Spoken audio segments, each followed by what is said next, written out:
ചെന്നിത്തലയാണ് പ്രതികരിച്ചിരിക്കുന്നത്. ഭരണകൂട ഭീകരതയാണ്, എന്നാൽ പിന്തുണയുമായി ബന്ധപ്പെട്ട കാര്യം തനിക്ക് ഒറ്റയ്ക്ക് പറയാൻ കഴിയില്ല എന്നാണ് രമേശ് ചെന്നിത്തല പറയുന്നത്. ഈ വിഷയം ഇപ്പോൾ UDF ഏറ്റെടുക്കുമോ എന്നുള്ളതാണ് ഏറ്റവും പ്രധാനപ്പെട്ട വിഷയം. നേരത്തെ അദ്ദേഹത്തിന്റെ ജനകീയ യാത്രയിൽ വിവിധ DCC പ്രസിഡന്റുമാരെയും ലീഗിലെ മുതിർന്ന നേതാക്കളെയും ഒക്കെ ഉൾക്കൊള്ളിച്ചിരുന്നുവെങ്കിലും അവർക്കാർക്കും പങ്കെടുക്കാൻ കഴിയാത്തൊരു സാഹചര്യം ഉണ്ടായിരുന്നു. ആ വാർത്ത റിപ്പോർട്ടർ TVയാണ് ആദ്യം പുറത്തുവിട്ടത്. ഇപ്പോൾ ജനകീയ യാത്ര അടുത്ത ഘട്ടത്തിലേക്ക് എത്തുന്നതിന് തൊട്ടു മുൻപാണ് ഇപ്പോൾ PV അൻവർ MLA അറസ്റ്റിലാകുന്നത്. ഇന്ന് 11 മണിക്ക് നിലമ്പൂരിൽ DFO ഓഫീസ് അടിച്ചു തകർത്തതുമായി ബന്ധപ്പെട്ട വിഷയത്തിൽ 24 മണിക്കൂറിന് മുൻപ് തന്നെ PV അൻവർ MLA അറസ്റ്റിലായിരിക്കുന്നു. 11 പേർക്കെതിരെയാണ് FIR ഇട്ടിരിക്കുന്നത്. DFO ഓഫീസ് അടിച്ചു തകർത്തു, അതിലെ ഡോറുകൾ തകർത്തു, അവിടെയുള്ള കമ്പ്യൂട്ടർ ഉപകരണങ്ങൾക്ക് കേടുപാട് സംഭവിച്ചു, അവിടെയുള്ള ചെയറുകൾ അടിച്ചു തകർത്തു, അത് തടയാനെത്തിയ പോലീസ് ഉദ്യോഗസ്ഥരെ നിലത്തിട്ട് ചവിട്ടി കയ്യേറ്റം ചെയ്തു, മറ്റുദ്യോഗസ്ഥരെ അവരുടെ കൃത്യം നിർവഹിക്കുന്നതിൽ നിന്ന് തടസ്സപ്പെടുത്തി തുടങ്ങിയ ഗുരുതരമായ BNS-ലെയും PDPP-ലെയും ആക്ടുകളാണ് ഇപ്പോൾ PV അൻവർ MLA-ക്കെതിരെ ചുമത്തിയിരിക്കുന്നത്. അതുകൊണ്ട് തന്നെ ജാമ്യം കിട്ടില്ല എന്നത് ഉറപ്പാണ്. പക്ഷേ ഇനി അറിയേണ്ടത് 17-ാം തീയതി നിയമസഭ കൂടാനിരിക്കുന്ന സാഹചര്യത്തിൽ മജിസ്ട്രേറ്റ് ഏതെങ്കിലും തരത്തിൽ ജാമ്യം ഉപാധികളോടെ അനുവദിക്കുമോ എന്നതാണ്. താൻ ജാമ്യം ആവശ്യപ്പെടില്ലെന്നും മുൻകൂർ ജാമ്യത്തിന് താൻ ശ്രമിക്കില്ല എന്നുമാണ് PV അൻവർ MLA അറസ്റ്റ് ചെയ്യുന്നതിന് ഭരിക്കുന്നതിന് തൊട്ട് മുമ്പ് റിപ്പോർട്ടർ TVയോട് പറഞ്ഞത്. അതുകൊണ്ട് തന്നെ അദ്ദേഹം ആ നിലപാടിൽ തന്നെ ഉറച്ചു നിൽക്കും. ഇപ്പോൾ പ്രേക്ഷകർ കാണുന്ന ദൃശ്യങ്ങൾ ആശുപത്രിയിൽ നിന്നുള്ള ദൃശ്യങ്ങളാണ്. അവിടെ PV അൻവർ MLA പ്രവേശിപ്പിച്ചിട്ടുണ്ട്. ഇപ്പോൾ എത്തിച്ച് വൈദ്യപരിശോധന പൂർത്തിയാക്കി ഇനി മജിസ്ട്രേറ്റിന്റെ മുന്നിലേക്ക് കൊണ്ടുപോകും. നമുക്കിപ്പം മുബഷീർ തുടരുന്നുണ്ട്, അഷ്കർ അലി കരിമ്പയും തുടരുന്നുണ്ട്.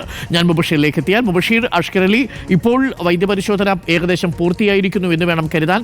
അങ്ങനെയാണെങ്കിൽ പുറത്ത് എത്തിച്ചതിന് ശേഷം മജിസ്ട്രേറ്റിന്റെ നിലമ്പൂരിലെ വസതിയിലേക്ക് കൊണ്ടുപോകും. അധിക ദൂരമില്ലെന്ന് തോന്നുന്നു, അല്ലേ?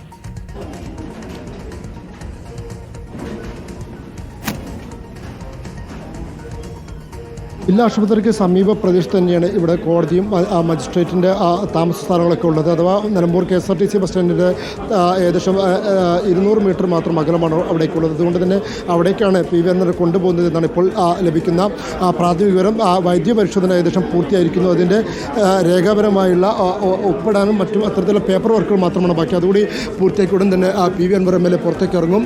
ഇപ്പോൾ വൈദ്യപരിശോധന ഏകദേശം പൂർത്തിയായിട്ടുണ്ട്. അതിൻ്റെ രേഖാവർക്കുകൾ മാത്രമാണ് ഇനി ബാക്കി നിൽക്കുന്നത്. അതിനുശേഷം ഉടൻ തന്നെ ഇവിടെ നിന്നും മജിസ്ട്രേറ്റ് കോടതിയിലേക്ക് PV അൻവർ MLA കൊണ്ടുപോകും. അതിനുവേണ്ടിയുള്ള ഒരുക്കങ്ങളാണ് പോലീസ് നടക്കുന്നത്. നിലമ്പൂർ ജില്ലാ ആശുപത്രിയുടെ മുറ്റത്തും അതുപോലെ തന്നെ പരിസരങ്ങളൊക്കെ തന്നെ വലിയ പോലീസ് സുരക്ഷാ സംവിധാനം ഒരുക്കിയിട്ടുണ്ട്.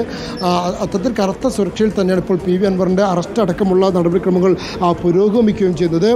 ഇന്ന് രാവിലെ 11 മണിയോടെയാണ് ഇത്തരത്തിൽ ഒരു ആദ്യഘട്ടത്തിൽ ഈ പ്രശ്നങ്ങൾ ഉണ്ടാവുന്നത്. ഇല്ലെങ്കിൽ ഒരു ഉപരോധം PV അൻവറുടെ ഭാഗത്തു നിന്ന് ഉണ്ടാകുന്നു. നിലമ്പൂർ DFO ഓഫീസിലേക്ക് ഉപരോധം ഉണ്ടാകുന്നു. പിന്നീട് അതൊരു ഘട്ടത്തിൽ വലിയ സംഘർഷത്തിലേക്ക് മാറുന്നു. ആ സംഘർഷത്തിലേക്ക് മാറിയതോടെ കാര്യങ്ങൾ നിയന്ത്രണം വിട്ടുപോയത്. അവിടെ ഉണ്ടായിരുന്ന സാധന സാമഗ്രികളൊക്കെ തന്നെ തകർക്കുന്ന ഒരു സാഹചര്യം കൂടി ഉണ്ടായി.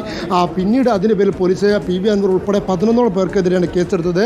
അതിൽ 1-ാം പ്രതിയായി PV അൻവറുടെ പേര് ചേർത്തിരിക്കുന്നു. മറ്റ് കണ്ടാൽ അറിയാവുന്ന 10 പേർ എന്നടക്കം 11 പേർക്കെതിരെ PV Anwar Nilambur police FIR register ചെയ്തു. FIR രജിസ്റ്റർ ചെയ്തതിൻ്റെ അടിസ്ഥാനത്തിൽ കൂടിയാണ് ഇപ്പോൾ പോലീസ് കേസ് അൻവറിനെ അറസ്റ്റ് ചെയ്തിരിക്കുന്നത്. 3 ജാമ്യമില്ലാ വകുപ്പ് പ്രകാരമുള്ള കേസുകൾ, ഏകദേശം 8ഓളം വകുപ്പുകളുണ്ട്. അതിൽ 3 വകുപ്പുകൾ ജാമ്യമില്ലാ വകുപ്പ് പ്രകാരമുള്ള കേസുകളാണ്. അതുകൊണ്ട് തന്നെ PV അൻവറിൻ്റെ അറസ്റ്റ് എന്നുള്ള കാര്യം ഏകദേശം ഉറപ്പായിരുന്നു എന്നുള്ള കാര്യത്തിലാണ്. മാത്രമല്ല അൻവർ തന്നെ അത്തരത്തിലൊരു കാര്യം പ്രതീക്ഷിക്കുകയും ചെയ്തിരുന്നു. വൈകുന്നേരം 7:30യോടെയാണ് ഇത്തരത്തിൽ വലിയ പോലീസ് സന്നാഹം അൻവറിൻ്റെ വീട്ടിലേക്ക് എത്തുന്നത്. 7:30യോടെ അൻവറിൻ്റെ വീട്ടിലേക്ക് എത്തിയെങ്കിൽ പോലും അറസ്റ്റ് നടപടികൾ പൂർത്തിയാക്കാൻ ഏറെ സമയമെടുത്തു എന്നുള്ളതാണ്. ഏകദേശം 9:37 പിന്നീട് പോലീസ് ബലപ്രയോഗത്തിലൂടെ തന്നെ അകത്തേക്ക് കയറുന്നു. അകത്തേക്ക് കയറി അൻവറിനോട് അറസ്റ്റിന് വഴങ്ങാൻ ആവശ്യപ്പെടുന്നു. അങ്ങനെ 9:45 PV അൻവറുമായി പോലീസ് സംഘം പുറത്തേക്ക് എത്തുന്നു. ആ വീടിൻ്റെ മുറ്റത്ത് വെച്ച് തന്നെ അറസ്റ്റിൻ്റെ രേഖാപരമായിട്ടുള്ള നടപടിക്രമങ്ങൾ പൂർത്തിയാക്കുകയും ചെയ്തു. പിന്നീട് അതിൻ്റെ വാറണ്ടിൻ്റെ പകർപ്പടക്കമുള്ളവ ലഭ്യമാക്കിയതിനു ശേഷമാണ് പോലീസിൻ്റെ അറസ്റ്റിന് PV അൻവർ വഴങ്ങി അതിന് രേഖപരമായി ഒപ്പിട്ട് നൽകിയത്. പിന്നീട് 10 മണിയോടെ തന്നെ PV അൻവറിനെ വീട്ടിൽ നിന്നും നിലമ്പൂരിലേക്ക് പോലീസ് കൊണ്ടുവന്നു.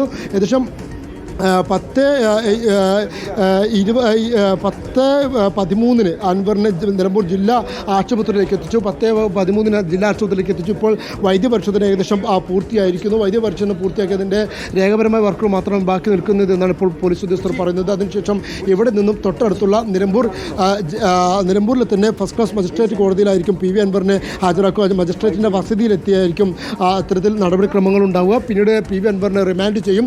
സ്വാഭാവികമായി നടപടിക്രമങ്ങൾ അനുസരിച്ച് 7 ദിവസത്തെയോ അല്ലെങ്കിൽ 14 ദിവസത്തെയോ റിമാൻഡായിരിക്കും ആദ്യഘട്ടത്തിൽ അനുവദിക്കുക. അതിനുശേഷം റിമാൻഡ് നടപടികൾ പൂർത്തിയാക്കിയ ശേഷം മഞ്ചേരി സബ് ജയിലിലേക്ക് മാറ്റുകയും ചെയ്യും. ഇനി ഏതെങ്കിലും ഘട്ടത്തിൽ PV അൻവറിന് ജാമ്യം ലഭിക്കുമോ എന്നുള്ള കാര്യത്തിൽ മാത്രമാണ് ഇനിയും ഒരു അവ്യക്തത തുടരുന്നത്.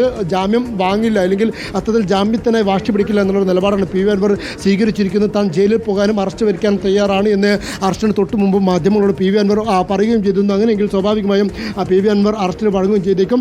ഇതിനപ്പുറത്തേക്ക് ഇതിൽ വലിയ രാഷ്ട്രീയ വിലയിരുത്തലുകൾ കൂടി ഈ ഘട്ടത്തിൽ ഉയരുന്നുണ്ട്. PV അൻവർ അതിന്റെ സൂചനയാണ് രമേശ് ചെന്നിത്തലയുടെ പ്രതികരണം നമ്മൾ കേട്ടു.